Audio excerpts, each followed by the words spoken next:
Hello and welcome everybody to another episode of Game Rivals. I'm your host Maximilian X, and today we're going to be talking about the state of play that happened a while back, but we're here. We're going to be talking about that along with a recurring guest who I enjoy having on the set or on the interwebs, as always.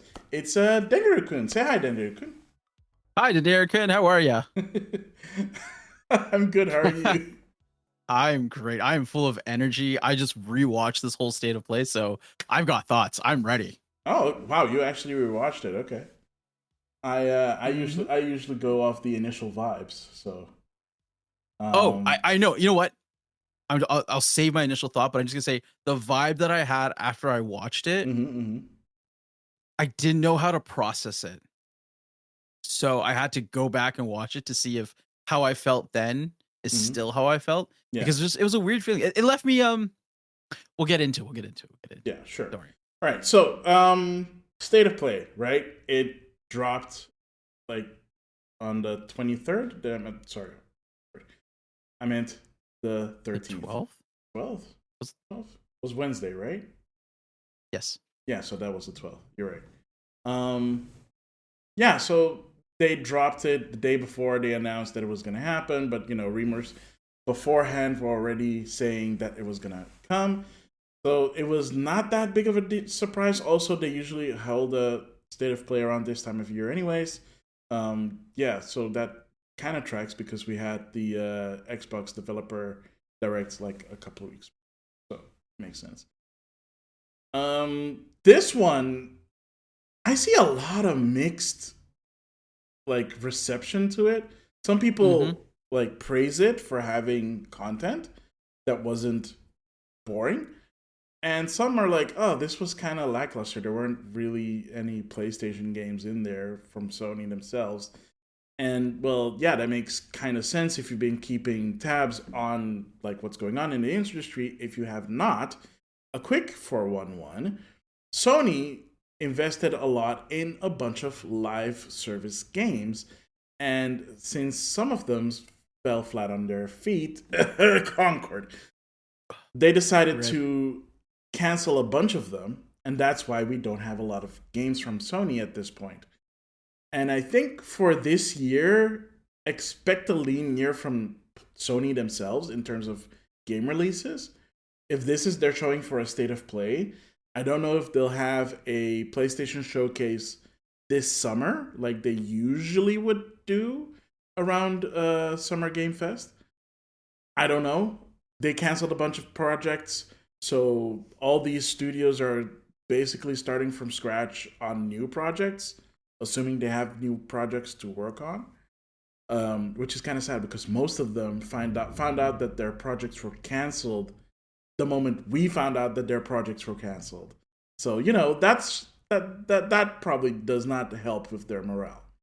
That being said, this state of play, in my personal opinion, did have some really cool stuff in it, even if most of it is third-party stuff, which is fine. I'm used to that stuff. I mean, last year's Nintendo Directs were all partner showcases instead of regular Nintendo Directs that is mostly heavy loaded with like Nintendo titles.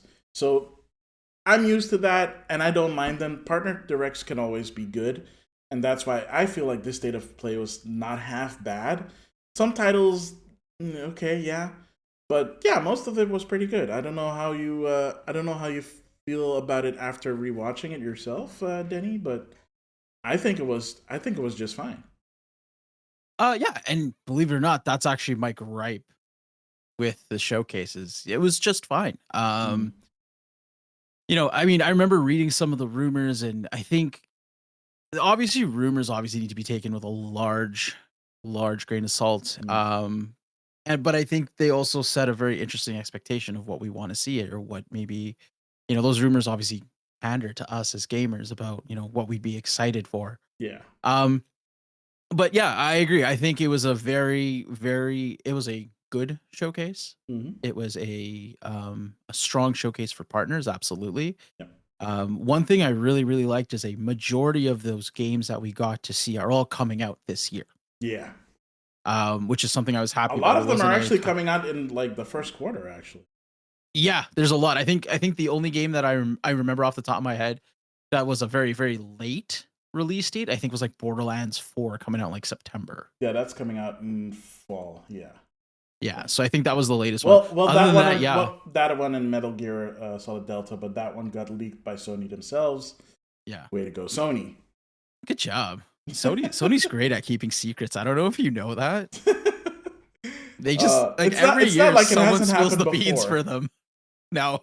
Yeah, I mean, including themselves. So of course. It started off strong though. No, it did.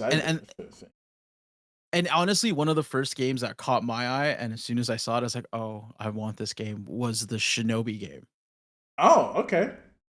I haven't played a Shinobi game in a long time. Like the last one I played was like Shinobi 3 on my Genesis. Oh, okay. So, that was kind of like at that time Nintendo had Ninja Gaiden. Mm-hmm. So Sega had Shinobi, right? Yeah. Strider was somewhere in the middle there. Who knows? So yeah, when I saw the Shinobi game, and it's that classic 2D style, really well hand-drawn art sprites, I was like, this is a game I'd pick up. And it looks really, really cool. So that got me excited for more. And then some of the games I was just kind of like, okay, cool, whatever. Don't really care. Oh, great. Another remake or definitive edition of what was it? Days Gone. I feel so sorry for Days Gone. It's not it's not a bad game. It's just I think it came out at a time that people are kind of done with zombies. Well, here's my question. Does it really, and this is what I always ask, does it really warrant a re-release? No, absolutely not. But, money. Yeah, sure. Great. I understand that too. But how much money are you actually going to make off a re-release? When I think the initial game, like the base game or the original release is free on PlayStation Plus, why am I going to spend $80 on a definitive edition? Well, I think if you have... Oh, might have a... Yeah, there's an upgrade. There's an upgrade cost. Yeah, there's a upgrade, but I don't think it applies to PlayStation Plus version. And also, which sucks. You saw what they did with Horizon, right? Yeah. So they botched that one. Yeah, and that's the thing. They did well. When you say botched, are we talking about how they increased the price of the regular game, the base PS4 game? Yeah. So that the $10 upgrade was the same price as buying the remaster? Yeah. Bro, Sony deserves to be leaked at this time in point.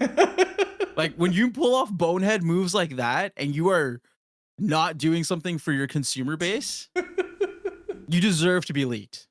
Yeah, I mean, not great. That was not a great move from them. I'm not gonna lie.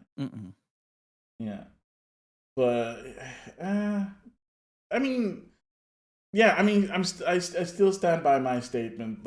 Days Gone is not a bad game. It's a solid game. It's just a shame that not a lot of people played it or were interested in playing it. And now it's yeah, cool, you did the remaster and you're doing it that way, but I don't know, I feel like there would have been a better way to do that instead of have it be an upgrade thing. Just be oh yeah, if you play it on a PlayStation 5, it'll have upgraded graphics instead of repackaging it. I mean, that's what Microsoft did, and not everybody was on board with that. With the what was it called? They called it something. They had a specific term for it. The enhanced version. I remember they did that with the Xbox One games, right? If you had an Xbox One game. It wasn't an enhanced version, but they called it something else for this Xbox Series. Damn, I don't know. Really? I don't remember. I used to bring it up all the time. Now I forgot. But yeah, so that was you didn't have to pay squat. You just got the Xbox One version of that game for free. Oh yeah. They did that with PC games too. So if you bought yeah, I know what you're talking about. I forgot what it's called, but no, I know exactly what you're talking about now. Is it automatic upgrade or something? It was something like auto upgrade or something. Yeah. Anyways, we're talking about PlayStation today. Yeah. So with yeah, I mean, outside of that, we saw some other stuff that we already were aware of. Borderlands 4 got a release date. I look, it looks fine. It looks okay. Like It's a I'm not Borderlands a game. exactly.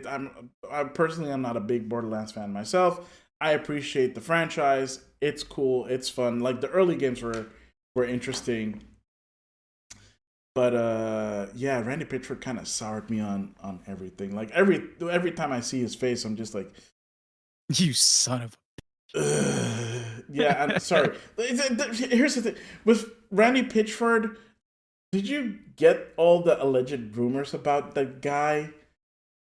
I no, but now I'm gonna look You, this up you, because yeah, you you mentioned don't. it. You don't want to know. I'm about to find out. He So is allegedly, and I have to say allegedly because I don't want to get sued. He is allegedly into some freaky stuff. So I'll just leave it at that.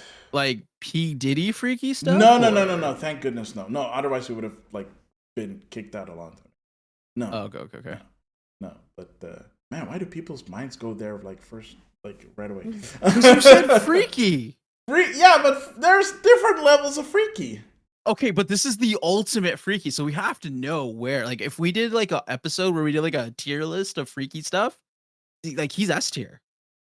Uh, wait, Diddy or Randy Pitchford? Probably Diddy. Okay. No, Randy was. I mean, there. Hold on. Yeah, just. I just read something about his research material. Oh no! Yeah, no. Just Is that the stuff we're talking about? Allegedly among the stuff. Yes, allegedly among the stuff.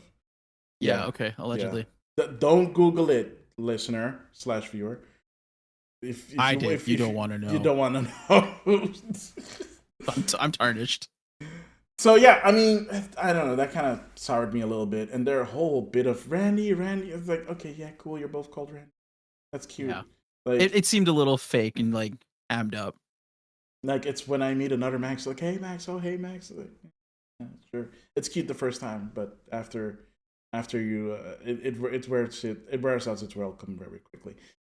That being said, I really hope that this one is a better received game because I don't think a lot of people really liked Borderlands 3 as much as they did 1 and 2. So yeah, there's that. Other stuff that they showed off. One of the first games that they showed off, Monster Hunter Wilds. Holy crap, I love that game. I played the beta. I played the open beta. It's good. It's good. Yeah, it's good. I love it. Like they added some new battle mechanics, traversal mechanics. I think that was some of it was already in Monster Hunter Worlds, but it's implemented slightly differently in. It's pretty cool. And you have a mount that you can ride on. You can use you can switch between weapons when you ride on your mount. Mm-hmm. So you can switch one for another, which is really great because the thing with Monster Hunter is you have to, when you go into a hunt, you have to commit to a weapon unless you go all the way back to like the main camp and then go out. And it's way more open world. So you have a fixed camp. You still have your quests, so it'll load you into a quest when you select the quest from the quest board. But you can also just go out into the world and create your own quests, your own hunting quests by picking up the map, opening the map, looking for any big monsters. You select the monster, you're like, hey, I want to quest this. You can post that quest, and if you're playing with other people, they can join in at that moment, and then you're like, let's go.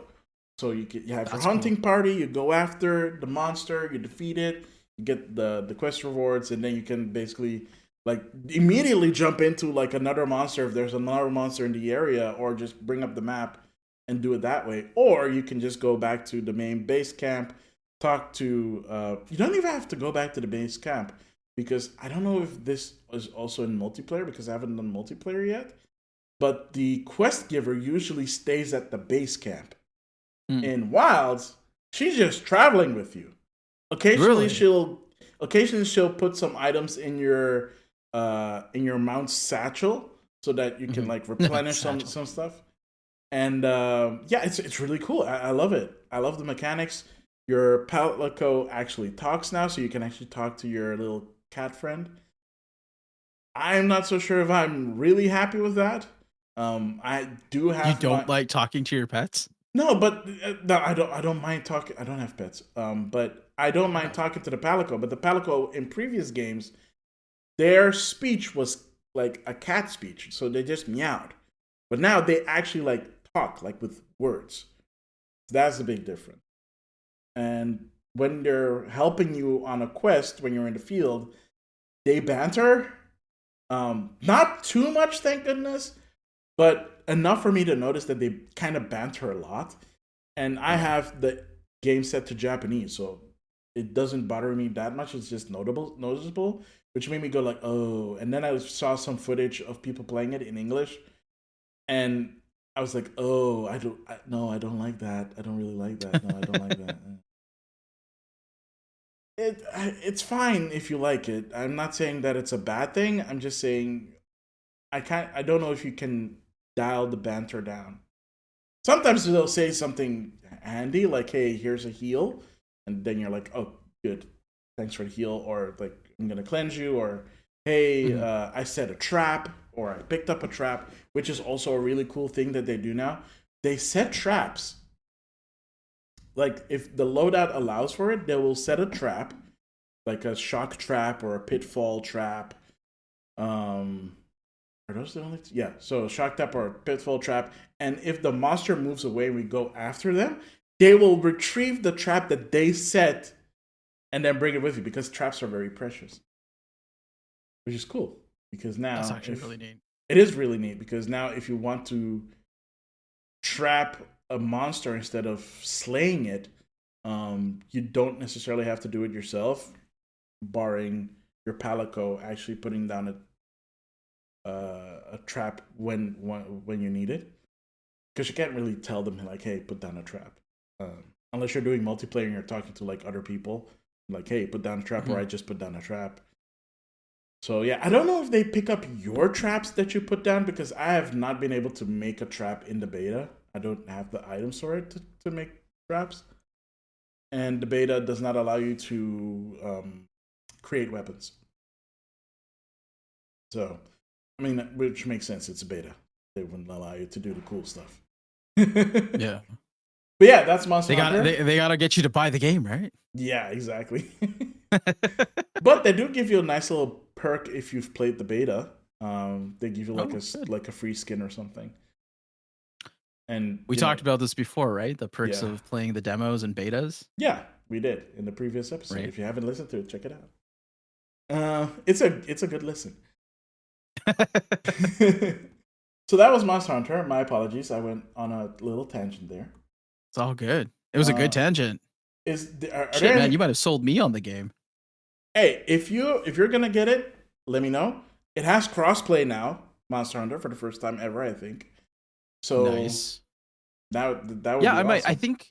I think I played the demo for the one before this. What was it called? Monster Hunter. Wilds, or do you mean Rise? Yeah, I think Wilds. I don't know. It was a PC demo. I probably still Yeah, have it on then Steam. okay, then it's probably Wilds or Rise, one of the two. Because the last actual Monster Hunter game I played. Sorry, welcome to the Monster Hunter episode.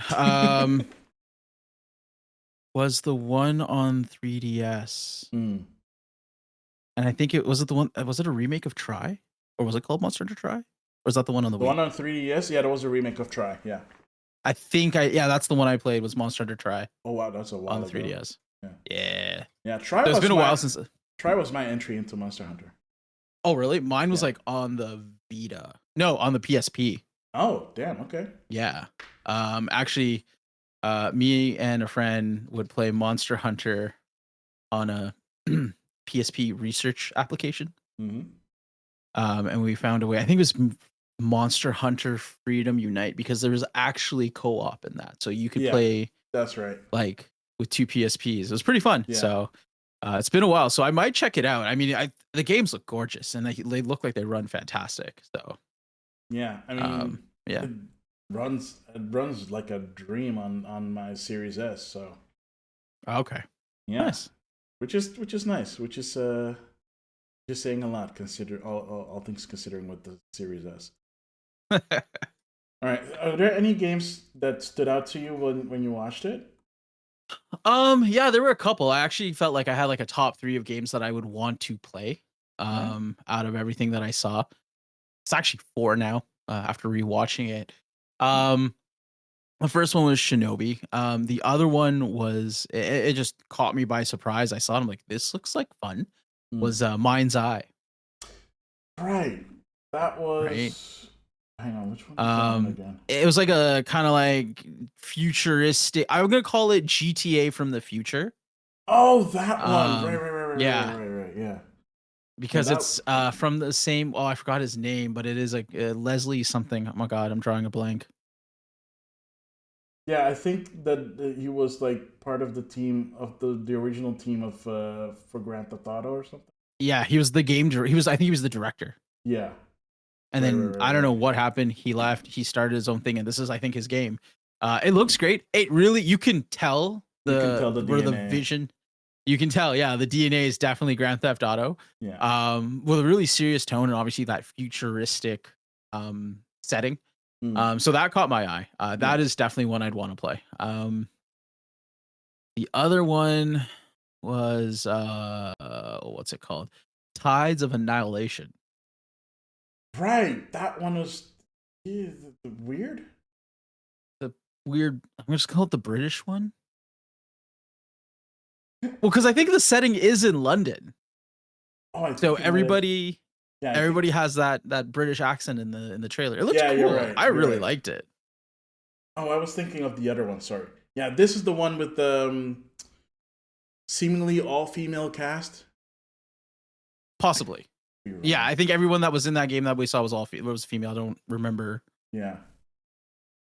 So I mean, It it looked looked fun. fine. It looked fine. It looked good. It looked really good actually. I'm not gonna lie. Hmm. Like graphically, I mean, it looked Yeah. pretty good. I mean, there are a lot of games that looked actually really good. Well, a lot of them were running on PS5 Pro hardware, right? Yeah, that makes sense. One of them was Little asterisks. Lost Soul Aside. Hmm. Man, that looked like a Yep. gosh darn like Square Enix title from like I thought it circa looked more like Devil May Cry, or maybe it aesthetic. looked like Yeah, it played more like, aesthetically, yeah, yeah, yeah. yeah. But like the cinematography and like the character design feels way more. Yeah, you could. Yeah. I looked at it and I was like, for a minute when I caught it out of the corner, I'm like, this kind of does look like something like Creative Unit 3 would do. Mm-hmm. So very Final Fantasy 16 ish. Yeah, So exactly. I agree with what you're saying. Yeah, this also from a Chinese developer, which Yeah. they are pop. I'm not gonna lie, they are kind of popping off. I Oh said yeah. so when I did my live reaction. Like they are popping off. It's like kind of crazy. They're putting out some good stuff right now. Yeah, I mean, first we had Black Myth Wukong, and now this. I mean, we had some titles before, Yeah. that were But okay, like kind of weak on the gameplay as a point, but like they were more graphically the wise, they gotcha style were. games, right? Oh no, I'm not even talking about. I'm not even talking about Hoyoverse. I'm talking Okay. about. Damn it, there was one that Xbox showed off like a couple of years ago. Birth something Insider or whatever. Also on PC. I don't remember. It's like this first-person shooter game that was made by one guy, allegedly, and it looked great. Apparently, the gameplay was kind of mid, though, Really? which makes sense if it's like just one guy making a game and it looks the way it does. It looks really good, but I mean, corners are gonna get cut somewhere, right? Yeah. So if it feels good for the developer and there's little like playtesting or whatever or refining, then yeah, then the gameplay might end up being a little bit mid. Um, yeah. So we talked about Mind's Eye a little bit, which looks good. Onimusha, Mm-hmm. which we already kind of knew because Onimusha was already announced at the Game Game Awards, I think. Awards, Yeah. Yeah. and Onimusha, the remake of Onimusha 2 got announced like before the state of play because Capcom had their own showcase like days before. So it's Yeah. like, oh yeah, Onimusha 2 is like, we already knew that was a thing. Sonic I, Racing Crossworlds. I I would, feel like this is where I need to step in on that. I kind of expected you actually to mention that as one of your most anticipated games. So hot take. I hate Sonic racing games. Wow, really? Okay, why? So, I mean, I've played a lot of them. Mhm. So, obviously starting with Sonic R. I've played the Sega and Sonic All-Star games. It's a racing game. In fact, I count that more than these games. Like, why the hell is a character who's supposed to be the fastest thing on his feet in a freaking car? Okay, you're on that camp. I'm that camp. No, it's just a small thing that bothers me. So here's the thing, and this is the one and only time I may say this. I think it's just Mario Kart has ruined me for other kart racers. Really? Yep. Huh. Yep. I started playing Mario Kart like around really getting into it with like a group of friends, like around Mario Kart 7. So really 7 and 8 are the ones that I've played a lot of. Oh. In fact, Mario Kart 8 I had on the Wii U. Same. And I have it on the Switch. But what's your point? No, I'm just saying, like, I don't know. There's only 13 million of us who own a Wii U, so fair. We're part of an exclusive club. Yeah. No, it's just, I've gone back and I played Sonic All-Star Racings or whatever it's called, Sega Sonic All-Star Racings featuring Banjo-Kazooie, whatever weird title that was. And they're just, I don't know, there's a feel to them that just feel not right. And I don't know what it is.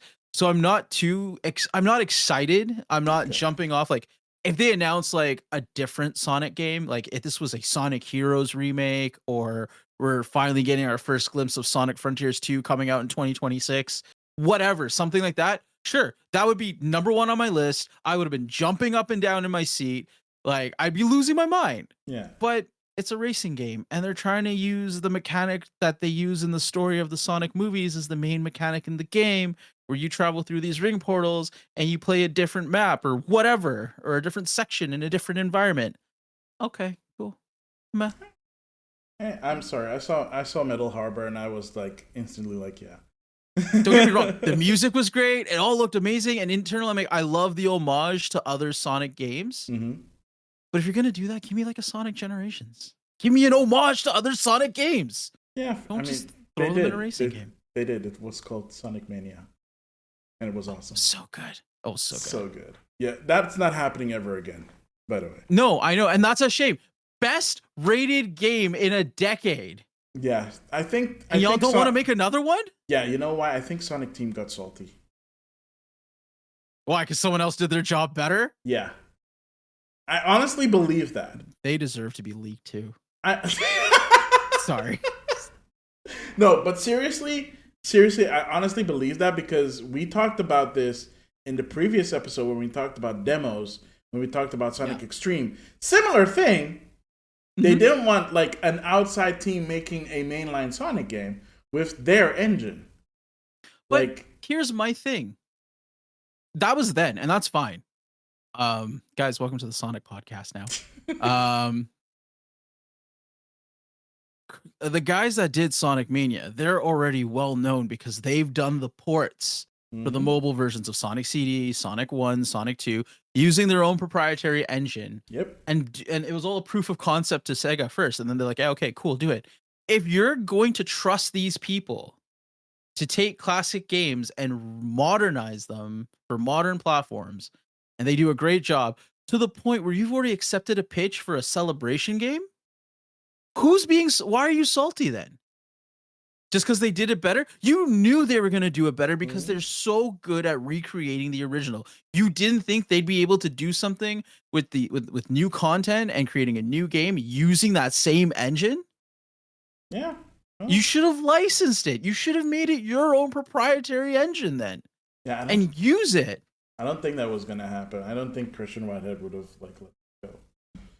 No, fine, and that's fair. But I'm just saying, like, if you want to be, like, if I was Sega, quick side note, if I was Sega, I'd license it from him. That means he makes money off it. I would go one step further and just hire him outright.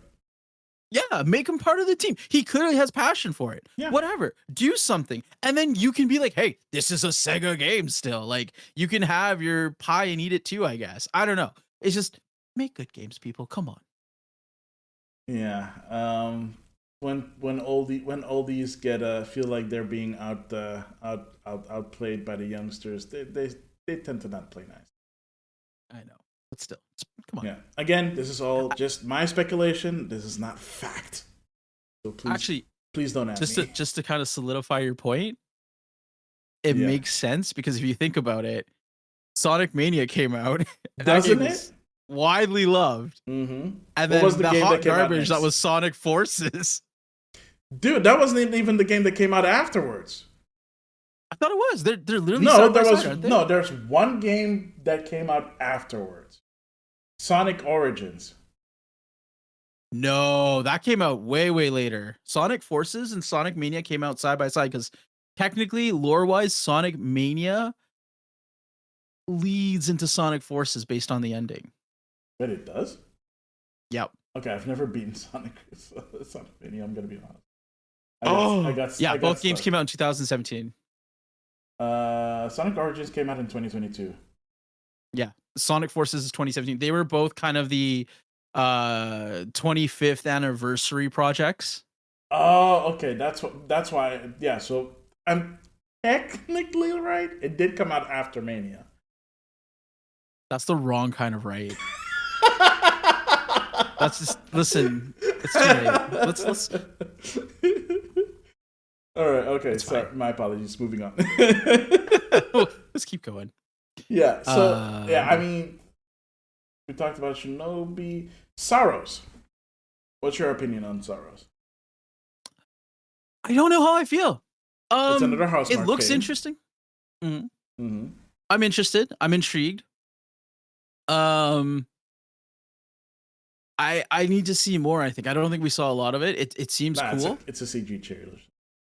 Exactly. That's it, right? I mean, the one thing that was kind of interesting, I don't know if it's the main character is brown. That's new to me. Mm-hmm. As a brown person myself. And I'm just like, that's interesting. And it makes me wonder if they're going to pull, like, sometimes obviously a lot of games will pull inspiration from different mythologies. Mm-hmm. Right? Obviously we see a lot of Greek and Norse mythology used a lot. So I'm just wondering if what kind of, because there's a lot of imagery in that trailer that alluded to, like, let's say Hindu mythology. Mm-hmm. And I'm just kind of wondering if that's my curiosity's peaked about that, but I also want to see some gameplay because Returnal was decent. Yeah, I mean, it's technically, for at least from what I understood, it's a spiritual successor to Returnal. Yeah. It's the same like concept essentially, apparently, as Returnal. So expect a roguelike game. Yeah, I'm gonna wait to pass more judgment on this game when we get the extended gameplay look. Yeah, when we get actual later gameplay look. Yeah. I mean, absolutely. Aesthetically, it looks interesting enough. But yeah, I don't know. It's a wait and see with me on that. Mm-hmm. I agree. Metal Eden. Do you remember that one? I'm gonna quickly try and refresh my memory on it because that's not a good sign if I don't remember the game. Okay, let me put it this way. Like, look it up and like, I don't know if you could watch the trailer, but the first thought that I had, and I think everybody else had, because I watched other people's reactions, was the same thing. Everybody thought this was Marathon. Until the name dropped, and then it was like, oh, it's not Marathon, it's a new game. Which is interesting because it had a lot of visual cues from Marathon, but the way it looked, I was like, this can't be Marathon. No. Because it looks like a single-player game. And Marathon is not a single-player game unless they retooled it in a very short time to turn it into a single-player game. It's not. It's a completely different game altogether. Yeah. I'm skimming through the trailer right now, and honestly, meh. Yeah, it was... for me. I mean, I'm not saying it's great. I just said it reminded me of... No, it does. It kind of... Marathon trailer. Yeah, like I get a little bit of... Looking at it right now, it's almost like... Do you remember... I think it's Ghost Runner? Ghost Runner. There's a game called Ghost Oh, Runner. yeah. The one with the where you wield the katana and stuff, right? Yeah. It's like Yeah. Ghost Runner meets Doom in terms of visuals and gameplay for just like first like impression. Yeah. I don't know. It seems okay. It's another generic like this and okay, you know what? This game just it's a generic sci-fi shooter to me with maybe some fun wall running Mirror's Edge style like parkour mechanics maybe. I don't know. Yeah. I don't know. It's all right. I mean, is it a day one for me? Absolutely not. Is it pick it up on sale? Maybe. It'd have to be like dirt cheap for me to pick it up on sale and there's nothing else good to play. I don't know. I have no interest in this one, to be honest. Yeah, that's what I felt about Five Nights at Freddy's. Yeah, I'm over that series, man. I saw that. I was like, not another one. Secret of the Mimic? Nah, no, thanks, pass. The one thing I will give them credit for is that, like, I've played, I think, the original one only, which was kind of like a more of a point and click type of thing. This looks a little more interesting if what we saw was not just cinematic and actual gameplay. If we're getting kind of a game, because, okay, full disclosure, I haven't played the other ones. If we're kind of getting a game where we're actually exploring a little bit more, like, and we're actually interacting with the environment and doing kind of like a BioShocky first-person view, going and doing stuff. Yeah. I might be intrigued, but again, not going to be like, gotta play it. I don't think this is the first game that does that kind of gameplay, but I understand what you're saying. I'm just so over the whole Five Nights at Freddy's thing. It feels like beating a dead horse at this point. It's too much, man. Like, I don't know. Like, it's been a decade of games. Yeah, I don't know. It's been way too many games. Scott Cawthorn like went really hard, and then he was like, you know what? My work here is done. I'm just gonna cash my checks, and other people are gonna be in charge of the franchise. He did the right move. Yeah, no, absolute right. Good on him for getting the bag, right? Yeah, he got the bag. He definitely got the bag. Another one that I also was like, is Hell Is Us. And you know what the really worrying thing about it is? Remember how we just talked about Metal Eden? Yeah. Yeah, that's how I felt about Hell Is Us. Because when I saw that trailer pop up, I was like, what the heck is this? And then I saw Hell Is Us, and I was like, oh yeah, they did already announce Hell Is Us. I was like, huh. Okay, this, like, because it feels like, I think it's Hell Is Us. It felt like Alien. Yeah. Like the Alien franchise. And for the longest time, I thought it was going to be a new Alien game. And then I realized, oh, wait, we didn't see a Sega logo. So it might not be Alien. And then it turned out to be Hell Is Us. And then I was actually kind of disappointed. You know, it's kind of funny. Oh, no, I'm not thinking of the other one. We're going to get to that one. But yeah, sorry. It's kind of funny where we're watching these trailers. And it's like, I feel like, you know, as we're watching these trailers and seeing all these announcements, if there's a game and we're like, oh, what is this? Is this another Aliens game, for example? Yeah. I think you've already, as a developer or whoever's put the trailer, whatever you want to call it, as a group who's behind marketing this game, you've already failed. If this game is supposed to be something new and not a sequel for a franchise or something, and we're already going, oh, this looks like this game, or hey, this is this game, you've dropped the ball. Yeah, I understand where you're coming from, but you could also look at it from another perspective, which is what I think their aim was, is that they wanted you to be reminded of a different franchise so that you'd be interested in looking into the game. Like, hey, this is not Aliens. This is called Hell Is Us. What is this game? I've never heard of it. Let me check it out. Let me see if it's good. Okay. Let me ask you a question. I'm going to do a quick callback here. Are you interested in Marathon? No, because I don't like live service games. Okay, fair enough. I just wanted to know if you're interested in Marathon because you also mentioned that, oh, hey, this game looks like Marathon. You knew about Marathon and you asked maybe they reworked this. Like, what was that game called? I already forgot the name of the damn game. Hell's Eden? Metal Eden, thank you. Oh my God. Right? I don't know. It's just point made. Point well made. Right? Like, it's just like, you fail. We don't care about, what's it called again? Metal Eden? No. Yeah, Metal Eden. I keep wanting to say Hell's Eden. I don't know why. Are you thinking of Hell's Paradise or something? I think I'm thinking about Metal Gear Solid. Oh, maybe. Which also, but yeah, No. I mean, we were already talking about that a little bit. But the trailer ended with that they're bringing back Snake versus Monkey, which is interesting because people are like, "Oh, does this mean that like the non-PlayStation versions are getting Snake versus Monkey as well?" No, that's not what that means. They released another specific trailer for Xbox, or at least it was on the Xbox channel, YouTube channel, and it's Bomberman. They had no footage. Just like a Bomberman. Oh, Bomberman. Okay. Yeah. They didn't have footage. They just had an image of Bomberman at the end of the trailer instead of, the monkey from Ape Escape. Well, so that means that they're still working on it. They don't have any actual footage of what I'm assuming they're going to be calling Snake versus Bomb or Snake versus Bomberman. I don't know how they're going to call it. Snake versus Man. I don't know.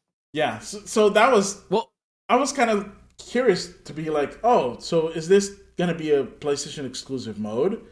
The answer is yes, Snake vs. Monkey is PlayStation exclusive, but the mode itself is going to be in the other versions. It just won't have the monkeys from Ape Escape. It'll have Bomberman they did this instead. like obviously with the OG Snake Eater, right? Because I think the I think it was in the Subsistence re-release didn't have Snake versus Monkey on the Xbox or whatever. No, it doesn't. No. Right? And that's the thing. So maybe they're just doing something else. Maybe they took out Snake versus Monkeys just flat out of the remakes, the HD remakes. Yeah, out of the HD remakes. That makes sense. But like the original releases like back in the early 2000s. Yeah. For their respective consoles. I know they had Snake versus Monkey on that. Mm-hmm. The Snake versus Monkey is not in the 3DS version, but the 3DS version did have a Yoshi plush that you could shoot at. That's cool. Because I remember there was items that you could get or you could the Snake versus Monkey and use them in the game, like in the actual story of the game. Okay. So that was pretty interesting. Yeah. I kind of wonder because my money is on Metal Gear Solid Delta also coming to Switch 2. And if that's the case, are they going to bring back the Yoshi plush? Maybe. I don't know. It's still too far to tell. We don't know if they're actually going to port it to Switch 2. If Konami knows what's good for them, they would. But that's just me. Let's not go talk about Konami. Let's keep it at that. Yeah. Yeah. All right. Directive 8020. What else was there? Directive 8020. Do Do you remember anything from that trailer? Because I sure as heck don't. It is subtitled as a Dark Pictures game, so it's apparently part of the Dark Pictures. It's sci-fi horror. Yeah, it's sci-fi horror. It's apparently made by the developers from Dark Pictures. Because it's like, it literally says Directive 8020, a Dark Pictures game. Yeah. But I don't think it's part of the anthology. Considering the setting. Yeah. This one also made me think of Dead Space. So you know how I feel about games that make me You're think not about the only games. one. You're not the only one. A lot of people thought that as well. I did not have that feeling with it personally, but I see a lot of I did see a lot of people saying like, "Oh, this kind of." I thought it was like Dead Space. Yeah, and I get it, right? Because you're in a ship, you're stuck, you're fighting some sort of alien type thingy. That's Dead Space. Yeah. In a nutshell. At least Dead Space 1. I don't know the other 2. Oh wait, this is the one that I thought was Alien. Okay. What the hell was the other one? You know what? It doesn't matter. The fact that I don't remember it means that it was probably not that memorable to me. Yeah. What was I memorable? think maybe Hell is Us was weird. I do remember. No, wait. Hell is Us is the other horror game where it's like kind of creepy and weird, but it was also. I just remember the guy with the really fat chin in that video trailer. And it was. I think that one is actually third person. Hell is Us. Yeah. So I got those two mixed up. Wow, that's bad. I got those two mixed up. That is not great. No, it's fine. It just listen. It's not your fault. It just means these games are not worth it.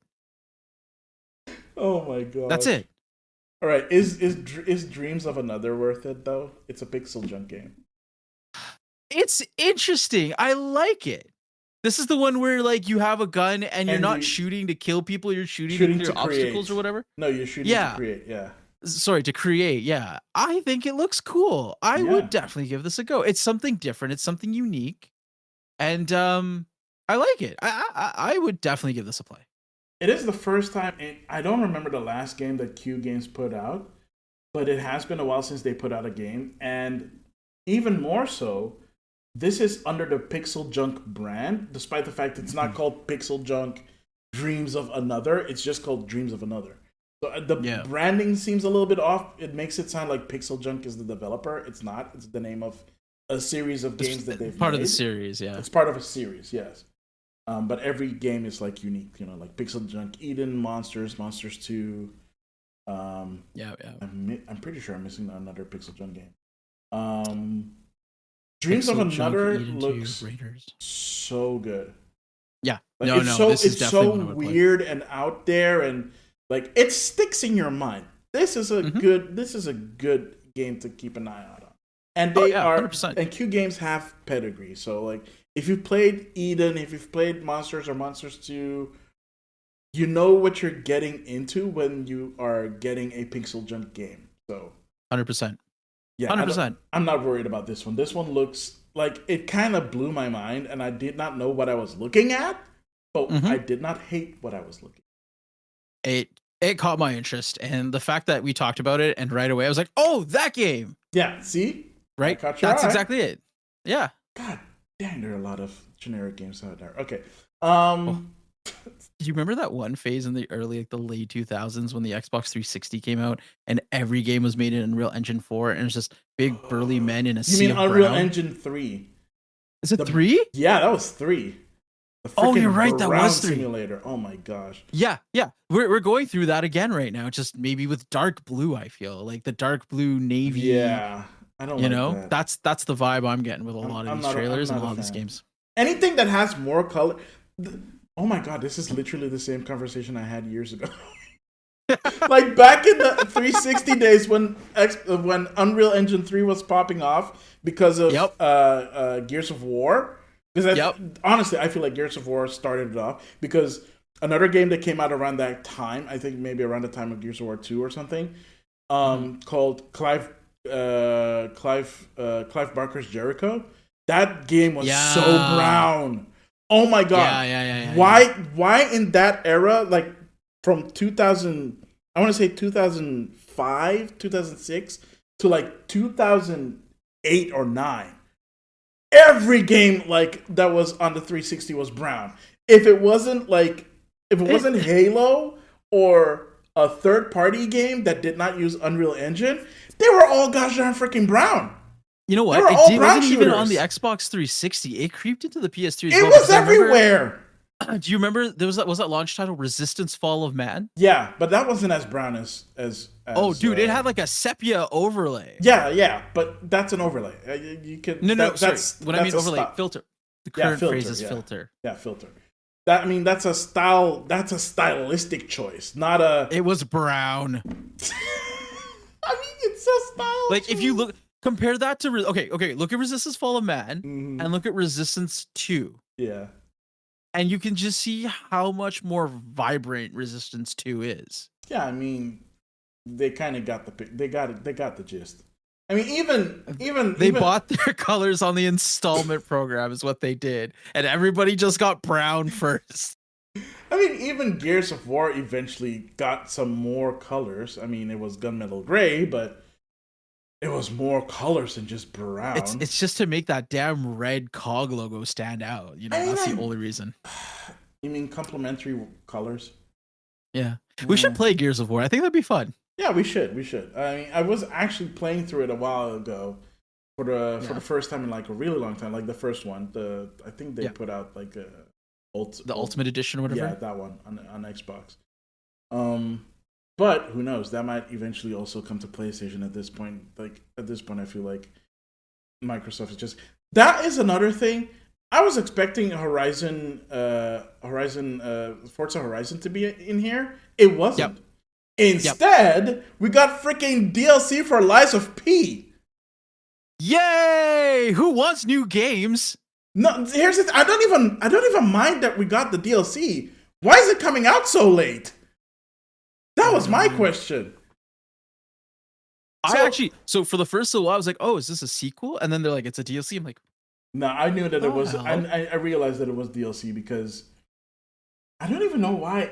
Like, in my mind, I figured it was DLC before they said that it was DLC, and I was second guessing myself. Even on stream, I was like, "Wait, is this DLC or is it a new game?" Because it has been long enough, but not long enough for it to be a new game. Otherwise, it would be a very quick cash in.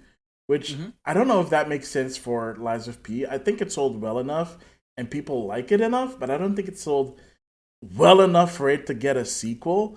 But DLC would make sense in that regard. Yep. However, if it's only coming out now, that means that DLC was originally never planned for this game.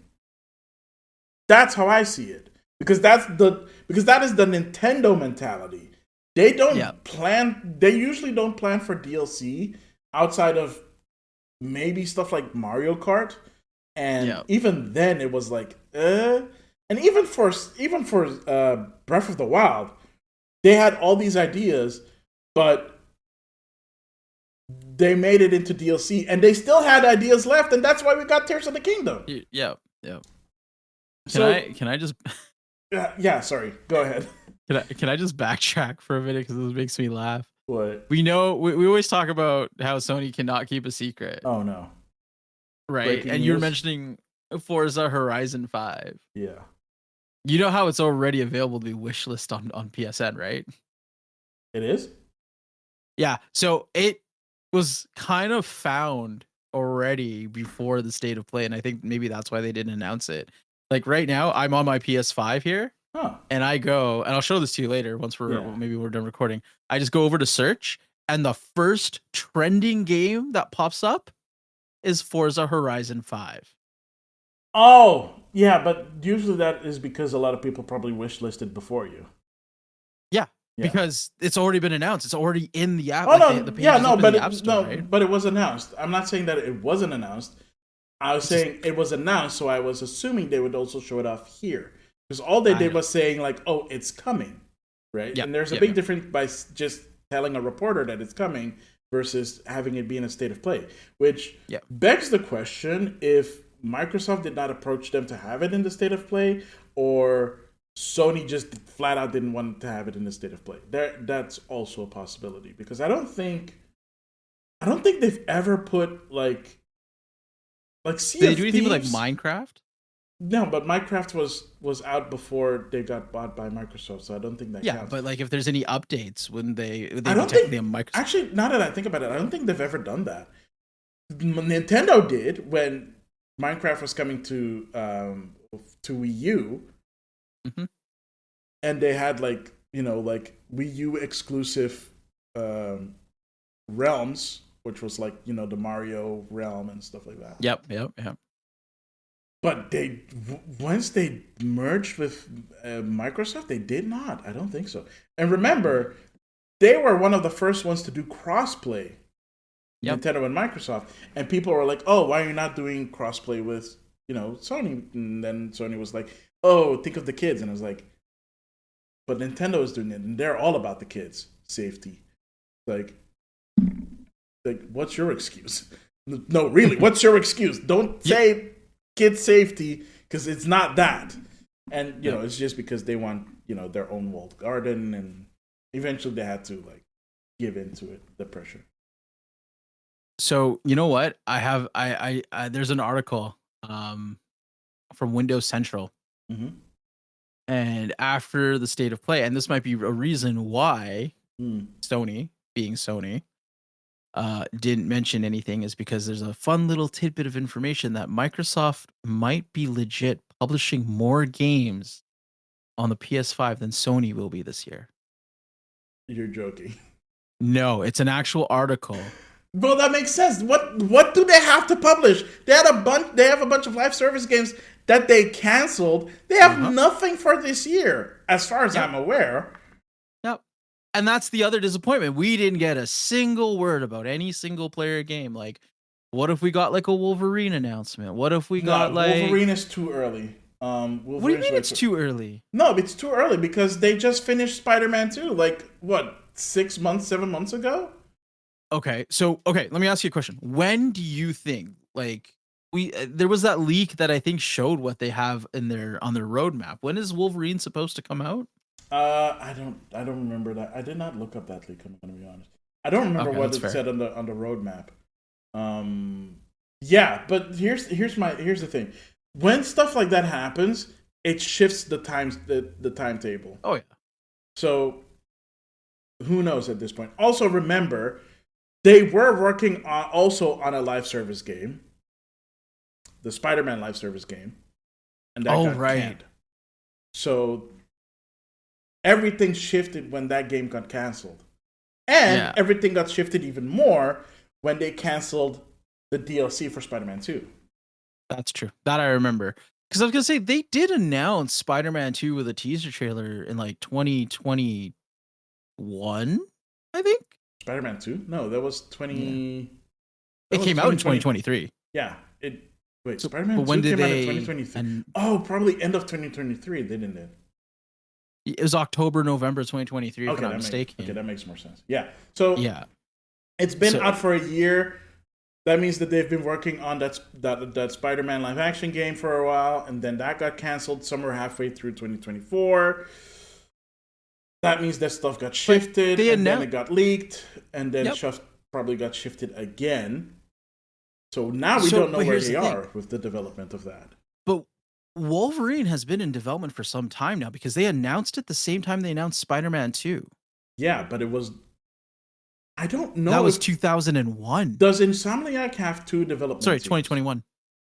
That's my question. And also, it was a CG trailer. I do not take progression of a project based on when it's a CG trailer. Like, that's not fair. To be disrespectful. No, and that's fine. But if you're announcing a game, I would assume you are at least at some point in development that if you're putting out something to announce. True, and that's why it's been taking 8 years for Metroid Prime to come out. Well, to be fair, I waited a decade for Final Fantasy 15. They did cancel the initial Metroid Prime 4 project and reboot it from the ground up. Yeah. Back in, I want to say 2019. Because it got announced somewhere in mid 2017, and then the project fell through, and I want to say Retro pitched them a game, and then they were like, okay, you do it, we'll give you the project instead. So they had to start from the ground up. So that's why it's been taking forever. By the way, to answer your question, there are 2 studios for Insomniac games. Oh, okay. So that means one of them is working on Wolverine, which is fair, assuming that they were fully committed to Wolverine development and not like supporting the other team with other stuff, or other teams inside of Sony with other stuff, which they do also do on occasion. So Wolverine, I wasn't expecting that to be there, but it would have been a nice surprise. You know what also would have been a nice surprise? What? Bloodborne.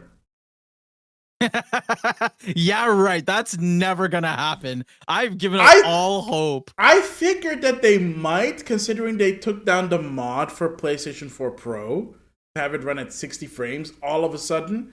So everybody was like, oh, maybe they're putting out their own thing. No. Sony's just being Sony. Sony being Sony. Sony being Sony. Even though it's been out for 5 years, it's like, why are you doing it now? It makes no sense. Let me ask you a question. How freaking, I'm not a developer, so I'm not going to sit here and just say, just do it. Yeah. But how hard is it to even just get an enhancement upgrade? Visually, the game is fine. Just give me 60 frames. Depends on the engine. Because I'm assuming that they use a proprietary engine. Well, yeah. So you'd have to have a team learn the engine, but then again, if so here's one of the problems with that, right? So if they were to do it again, there's a lot of political answers that came out as to why there's not a Bloodborne re-release or remaster or remake or whatever. I don't even want that. Sony says it's From Software, like the director, he wants to do it himself, and he was like, yeah, Bloodborne is not our IP. We'd be happy to do like a remake or whatever, but you have to ask the IP holder, which is Sony. So they're now doing this, and at this point, it's like, okay, so it's not so much a technical issue. It's a one party doesn't want to do it for some reason, and the other party is like, well, we can't legally do anything because it's not ours to make decisions on. But it's like, you have a game that's highly touted, highly in demand. Yeah. And you're going to put out, or you're going to let people put crap out like Days Gone? So remember, do you know who did the Demon Souls remake on PlayStation 5? Do you remember the studio? I'm going to look this up now. It's Bluepoint, by the way. Okay. So Bluepoint Studios did Demon Souls, and they did a really good job on it. Apparently, I haven't played it on a PlayStation 5. So I do own it, and I do have a PlayStation 5, and I haven't been able to run it. You haven't been able to run Dark Souls, Demon Souls? It's a digital copy. I downloaded it for kicks and giggles because I think I played the original Demon Souls. Yeah, Demon Souls was Demon Souls, I think, was published by Atlas or something back in the day, if I'm not mistaken. No, that one was well, that's the ironic part of it, isn't it? That one was published by also by Sony. Well, in North America, it was published by Atlas. No, it was published by Sony. You mean in Canada it was published by Atlas? Because Sony original Demon Souls Demon Souls 2000s. Yeah, Sony holds the rights to Demon Souls. Yep. But they published it in Japan. Yeah. In North America, it was published by Atlas, and in PAL regions, it was published by Namco Bandai. Okay, that makes sense. That's why Dark Souls is done by Bandai Namco. Okay. Yes. All right. Anyway, sorry, going back. I tried to log into it, and I keep airing out. I can't play the game. Oh, that's so weird. I don't know what's going on. Yeah. Well, yeah. I'm sure it's a great game. Everybody was expecting them to be working on a Dark Souls remaster or whatever. But yeah, guess what they were working on? Not that. God. They were working on a live service game. I think they were working on. Was it the God of War one? Yeah, it's that one. Yeah. Because they did support for Ragnarok, if I'm not mistaken. Yeah, they did. Everybody was so upset when they found out that was the thing that they were working on and not Dark Souls. But yeah, now they are not working on that, thank goodness. But that does mean that they're free to do something else. But that would mean that if they are going to do Bloodborne, all these games. If they are going to do Bloodborne, then it's going to take a while for it to come out. And even if it's a PlayStation 4 to PlayStation 5 game, and even if they have experience with the franchise, sort of, I can see this still taking, well, depending on how much effort they are allowed to put into it in terms of like time frames and stuff like that, a minimum of a year to 2 years, maybe, I think. Okay. Fair enough. As long as they have access to the assets. Here's my counter proposal for this. And this is all I think a lot of people would want. Well, maybe not want, but maybe it'd be a good olive branch or like something to get people, Sony back into their good graces. Yeah. Take the PS4 version. Do nothing with it like you already have. And like so many other games, just make a PS4 Pro enhancement. But for PS5? Not even for PS5. Just don't transfer your assets. Don't build it from the ground up. None of this start from scratch stuff. Mm-hmm. Just do what so many other games did back in the day and put out a PS4 Pro mode. And then when you play it on PS5, you have access to that, just like you do with other games. Games that have PS4 Pro support have that same support as PS5 because it's capable. Do that. Give us 60 frames per second. We'll be happy. I'm assuming that might be a quicker fix, and that'll give you time to put out a full-blown remake and then charge me $60 for it. You know what the ironic part of that is? It's not an easy fix.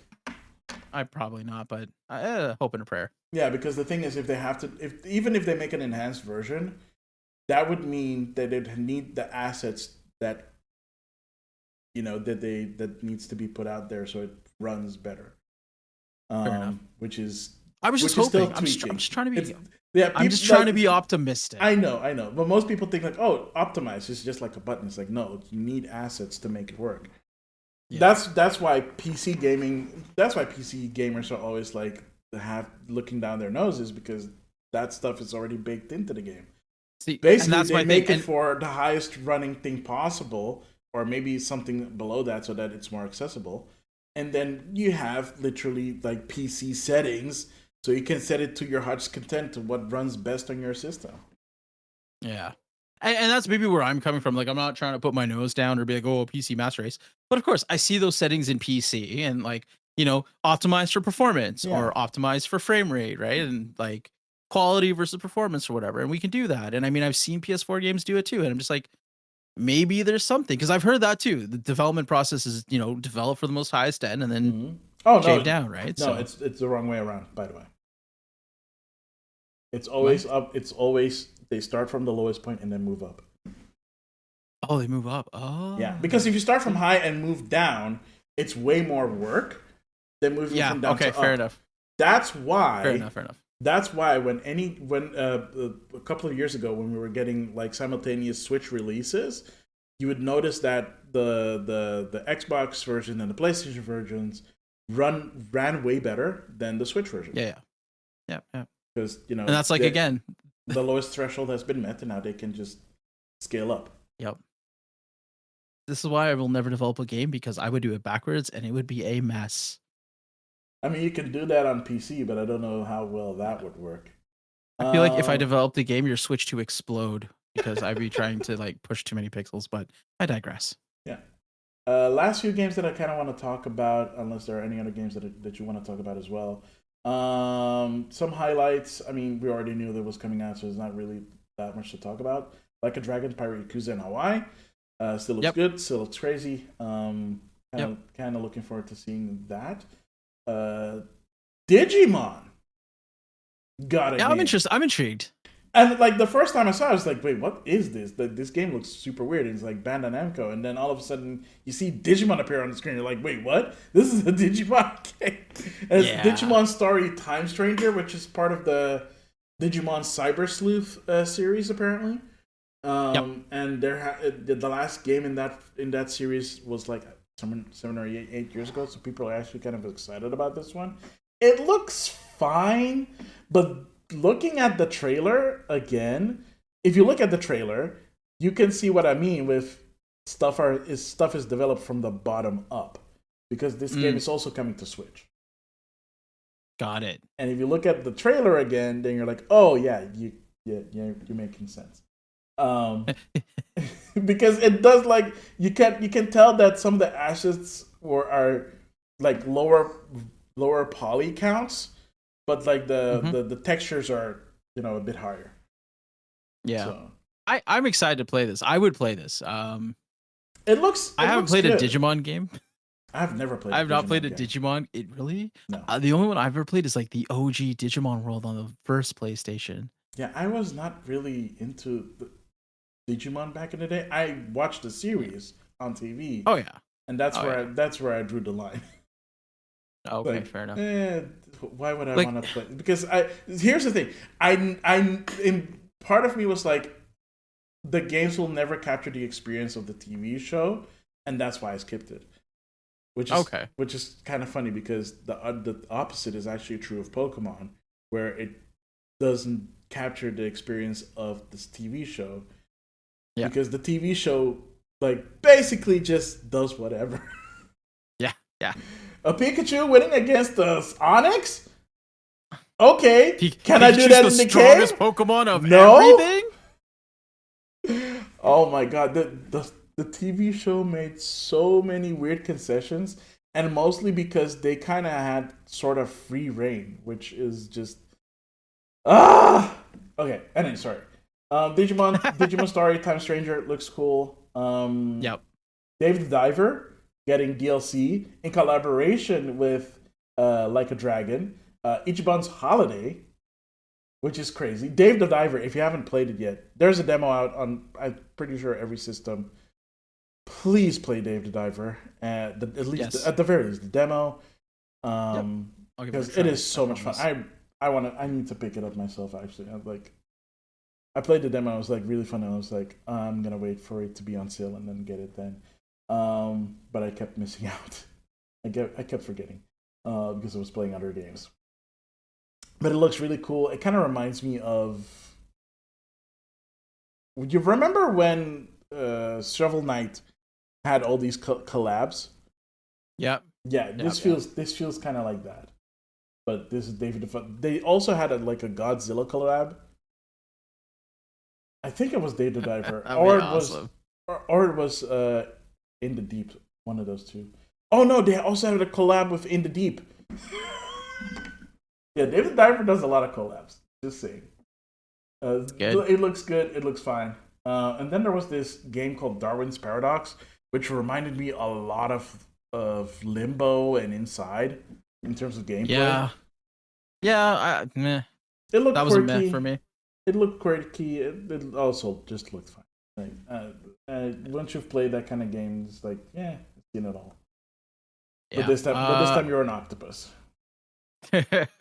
I think the only other one that I really, really got excited for was we've already seen it. It's just Split Fiction. Oh my! I think that's gonna be good. How have we gone an hour and not talked about Split Fiction? We just did. There you go. Well, we've seen a lot of it. The thing is, we've seen a lot of it already. We knew it was coming out. Yeah. So it's one of those games, and I think we saw it at the last State of Play as well. No, this is the first State of Play since the Game Awards. Really? Yeah. I feel like we saw it before that somewhere because we saw it was another. Yeah, no. Maybe I'm going crazy. The Game Awards is the first time we saw it, and then this is the second trailer for it. Oh, you're right. Okay, sorry. Yeah, it looks good. I'm excited for it, but it's it's gonna be fun. I don't care about the Stellar Blade team up or DLC or whatever it's called. Oh yeah, the collab with Nikkei. Yeah. Yeah. Midnight Walk, meh. Oh yeah. Yeah, you didn't like that? That was okay. Meh. Oh, and of course, Warriors Abyss, which is a Dynasty Warriors roguelike game, which I did not see coming, but it looks kind of cool. I'll give it a try. If it's on PS Plus, I'll give it a try. Yeah. That's it. Yeah, that's really it. That's really it. Can we just totally skip WWE 2K25 because I was stupid. I wasn't even gonna mention it, but yeah. So stupid. I'm sorry to all the wrestle nuts out there. Wrestling, loved it as a child, but kind of grew out of it. So no, okay, that's fine. It's fine. There's nothing wrong with the game, and enjoying wrestling. But it's just like, is that really State of Play worthy? It comes out every year. That's like if they announced 2K. A new Madden or a new FC. 2K. It's 2K. But we knew it's coming out. Like, okay, fine. The big deal is you took something that worked in NBA 2K and you moved into WWE. Whoop-de frickin' do. Like, I don't know. I didn't see anyone jumping out of their seats for that. So. No. Plus, the last couple of games have been pretty horrible in terms of quality. Yeah, I haven't played a WWE game since the PlayStation 1. Just bugs galore. I haven't played the WWE game ever, I think. But I whenever they come out and they get reviewed, you see the highlight reels of bugs in those games, and it's kind of like back in the day when FIFA had all those good stuff, highlight reels as well. Yeah. Well, I think that was basically everything in State of Play. If you were to give this State of Play a grade, what would it be? I think I'd have to give it a B, a B plus. It wouldn't be an A. I think I'd give it a solid. Yeah, I'll go with a B plus if we're doing a little bit of a range, or a B. Strong showing, good outing, a little safe. Yeah. If I can say that, I'd like to see more. I think there's a lot more that they could have announced, or a lot more I think there's games that we know are already coming, but we'd love to see or hear about. Yeah. Instead, we played it safe, and we didn't rock the boat too much. So good outing, but could be better. So be. I also gave it a B.